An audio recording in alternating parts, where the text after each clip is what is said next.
Seorang remaja tewas dalam latihan silat setelah ditendang pelatih. Juga seorang pesilat mengalami nasib naas yang meninggal dunia saat sedang latihan. Pesilat cilik tewas saat mengikuti latihan rutin perguruan pencaksilat di Persatuan.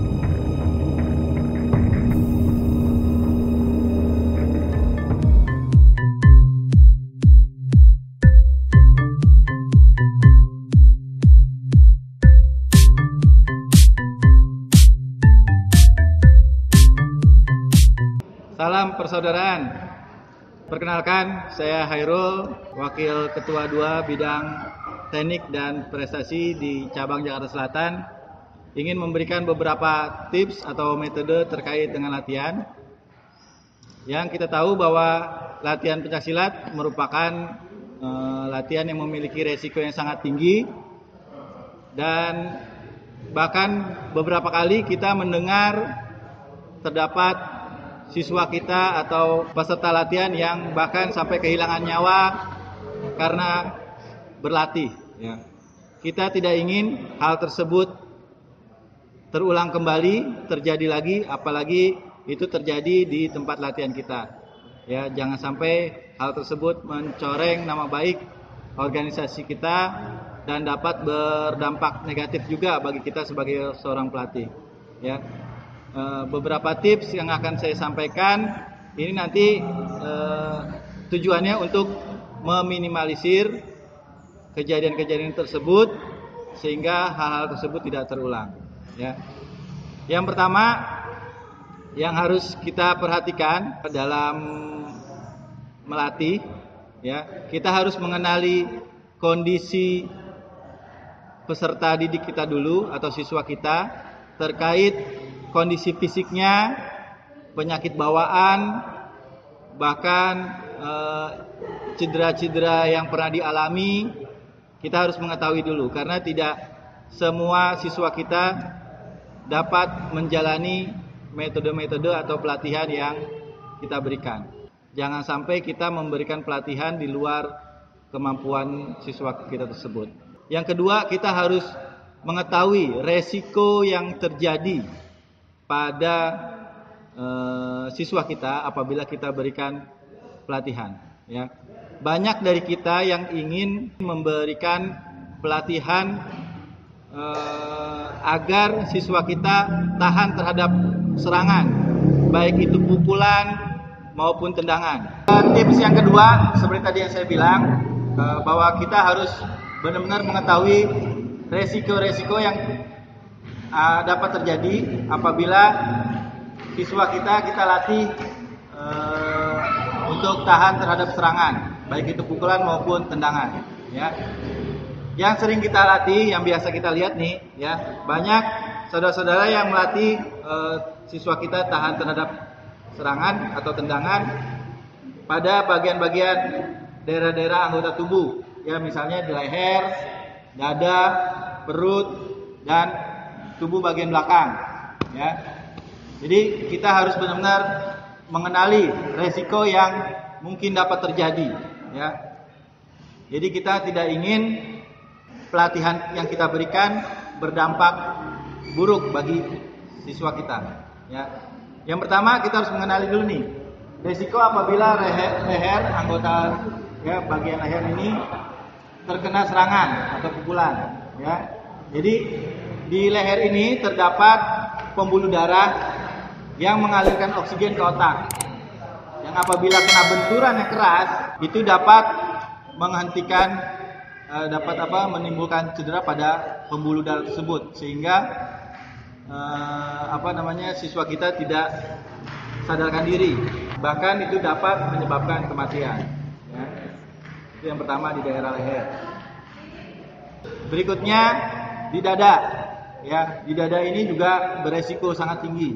Seringkali kita melihat ada banyak sekali rekaman-rekaman tentang latihan pengerasan dada. Di dalam dada ini terdapat banyak organ, ya, ada jantung, ada paru-paru dan lain-lain, ya. Itu yang akan dapat berdampak fatal, ya. Kalau kita pukul secara mendadak, secara keras, ya, bagian dada ini, ya, Ini dapat menghentikan detak jantung, sehingga dapat itu tadi tidak sadar sehingga dapat menyebabkan kematian, atau bahkan dapat merobek aorta, ya, dapat merobek aorta itu pembuluh darah yang ada di jantung, sehingga itu dapat terjadi pendarahan di dalam, ya. Terus organ dalam di dada ini dilindungi oleh tulang, ya, ada tulang rusuk, terus tulang dada. Dan tulang-tulang ini dapat patah apabila kena pukulan atau kena benturan terlalu keras. Ya. Patahannya ini bisa dua, ya, patahan yang tetap dalam posisinya dan patahan yang tulangnya itu keluar dari posisinya. Nah, apabila patahan tulang itu keluar dari posisinya, itu dapat merobek organ bagian dalam. Ya, misalnya saja patahan rusuk ini, tulang-tulang rusuk ini dapat merobek paru-paru atau juga dapat merobek jantung. Yang ketiga adalah perut. Ya, dalam perut juga terdapat organ yang dapat berakibat fatal apabila terkena benturan. Ya, di sini ada lambung, ada limpa, ada ginjal. Dan yang kalau misalnya kita kenakan benturan yang sangat keras dengan pada orang yang belum terlatih, itu dapat berakibat fatal. Atau bahasa medisnya itu ada trauma abdomen, ya. Jadi dapat merusak organ-organ bagian dalam di dalam perut. Terus yang biasanya yang sering dilatih adalah punggung, bagian sini. Nah, kalau ya kita sering sekali ya melihat rekaman-rekaman bagaimana pemukulan darah punggung, tendangan segala macam. Tapi kita harus kenal dulu nih, ada juga bahaya dalam sini, ya. Jadi di daerah sini ini terdapat tulang belakang yang menjalar dari leher sampai tulang ekor. Di sini banyak sekali saraf-saraf yang apabila terkena benturan dapat menyebabkan kelumpuhan. Nah, apabila kita benar-benar ingin memberikan pelatihan tersebut, kita harus melatih dengan terstruktur. Tips berikutnya cara melatihnya, ya. Jadi yang pertama, apabila kita ingin siswa kita tahan terhadap itu tadi serangan, kita harus melatihnya dulu nih, melatih secara terprogram dulu, ya. Yang dapat kita lakukan hanya men-treatment atau melatih otot-ototnya. Kita dapat meningkatkan volume ototnya dan meningkatkan kualitas ototnya dengan latihan yang terprogram tentunya. Karena tulang tersebut dilindungi oleh otot, ya. Nah, tadi kan tulang melindungi organ. Nah, sekarang tulang itu dilindungi oleh otot. Nah, yang kita dapat latih hanya untuk memberikan treatment terhadap otot tersebut, agar otot tersebut dapat mempunyai volume yang baik, ya, yang membesar lah. Terus juga otot tersebut dapat mempunyai kualitas yang baik, ya, sehingga otot itu dapat kencang, dapat berkontraksi dengan maksimal untuk melindungi tulang dan organ di dalamnya. Kalau latihannya sih udah sering mas-mas atau saudara-saudara ketahui ya, kayak misalnya otot dada ini atau pectoralis major, ya, dengan cara push up dan lain-lain, ya, untuk meningkatkan volume dan kualitas otot tersebut. Terus juga sama dengan di perut, ya, kita berikan latihan-latihan untuk meningkatkan volume dan kualitas otot-otot di perut, ya, seperti sit up, sama juga di punggung, ya. Di punggung juga kita berikan latihan-latihan untuk meningkatkan volume otot dan kualitas otot di daerah punggung, ya. Jadi di sini ada banyak otot, ya. Jadi kita latihannya harus itu dulu, Terus ketika kita sudah memberikan latihan secara terprogram dengan prinsip overload atau beban berlebih, nah, kita bisa meningkatkan volumenya. Terus berikutnya kita ajarkan dulu siswa kita bagaimana untuk mengkontraksikan ototnya sehingga otot itu dapat berkontraksi maksimal, melakukan pengerasan dan dapat melindungi tulang dan organ di dalamnya. Seperti misalnya tarik, tahan dada, buang. Ketika disuruh menahan napas di dada, jangan suruh nahan napas doang di dada, enggak. Ya. Tapi gimana caranya otot ini pastikan dapat berkontraksi maksimal, mengeras. Jadi jangan cuma tarik, tahan doang, tapi ototnya nggak berkontraksi. Nah itu hati-hati. Itu ketika kita pukul, bom, otot tidak berkontraksi, jebol. Sama di perut juga gitu. Ketika pelatih mengajarkan mengasih aba-aba, tarik, tahan perut. Nah, tapi kita belum dapat memastikan otot perut ini berkontraksi atau belum. Ya. Jadi ajarkan dulu bagaimana otot perut ini berkontraksi yang baik, yang kuat. Baru kita bisa mengasih pelatihan.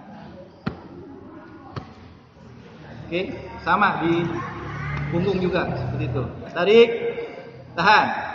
Nah, biasanya kita memakai dengan senam untuk mengkontraksikan otot bagian belakang punggung. Nah, jadi dia latih dulu nih. Kita pastikan dulu ototnya udah berkontraksi belum. Dia udah bisa belum mengkontraksi ototnya. Kalau udah bisa, latih terus biar nanti kualitas dari ototnya bisa berkembang. Tips berikutnya adalah saat melakukan tes atau pengetesan. Ya, ini biasanya situasi yang sering menyebabkan siswa kita cedera. Situasi di mana para tester suka lupa terkait tujuan dari pelatihan kita. Jadi dari awal kita tetapkan dulu tujuannya. Ya. Tolong lakukan pengetesan dengan baik, dengan terukur, dengan terarah, tidak membagi buta, dan tidak emosional. Ya, itu benar-benar harus kita sadari dulu sebagai seorang pelatih. Misalnya kita ingin melakukan tes kekuatan atau kualitas otot dadanya.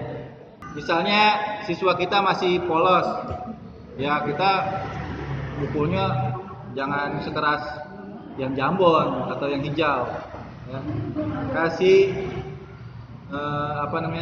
tes yang terukur sesuai dengan latihan yang sudah kita berikan.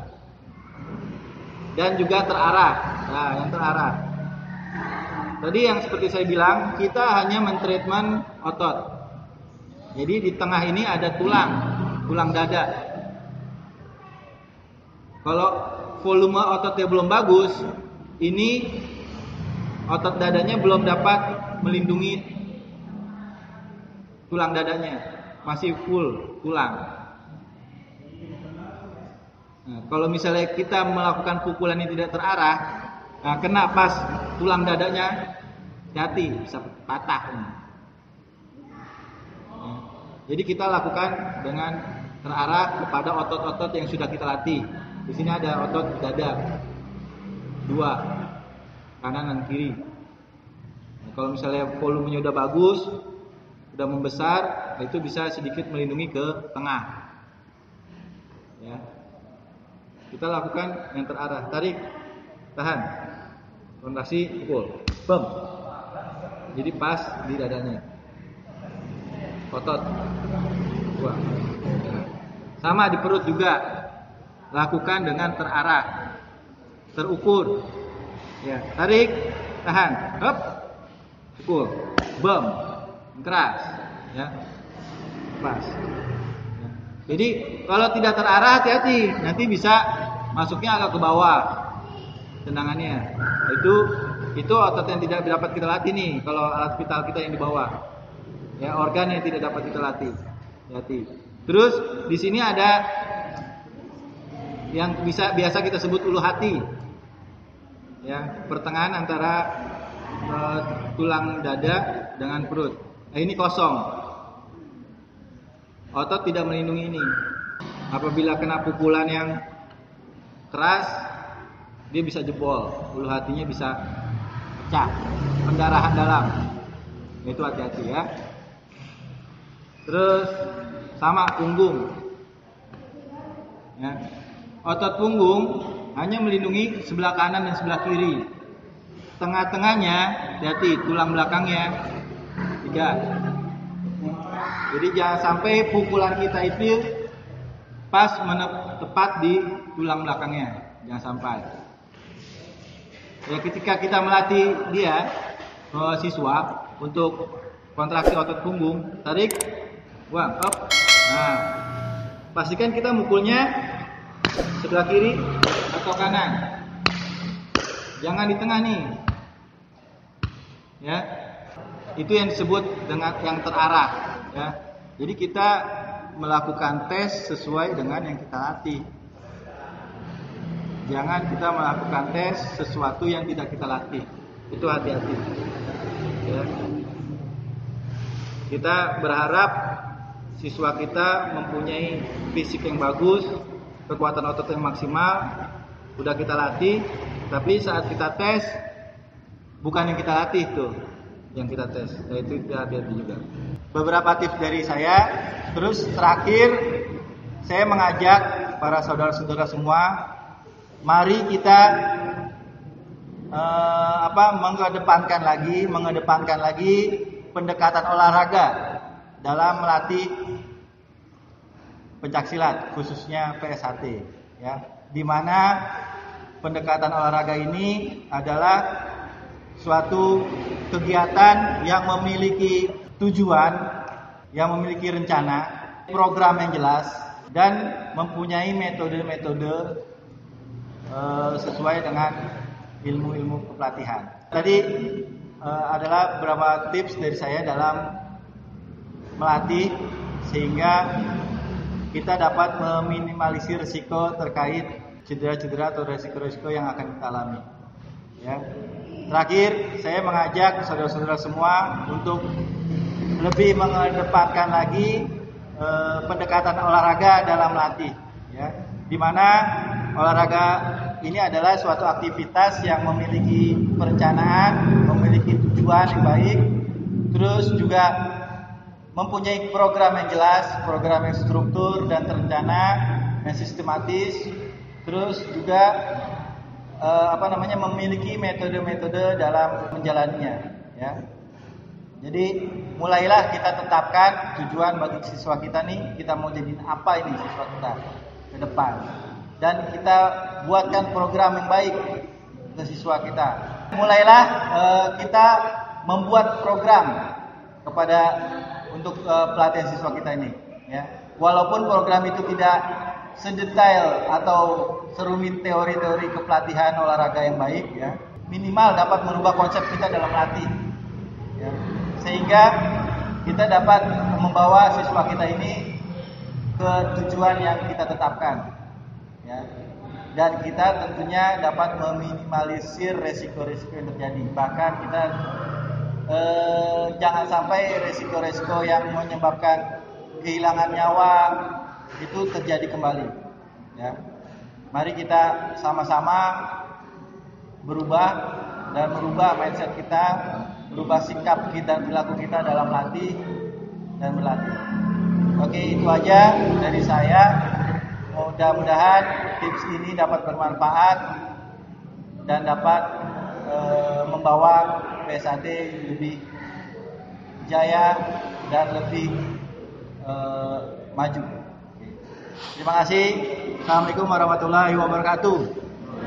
Salam persaudaraan. Terima kasih sudah menonton video ini. Bantu kita bangun channel ini dengan cara klik tombol subscribe dan klik tombol lonceng agar kamu dapat notifikasi video terbaru kita.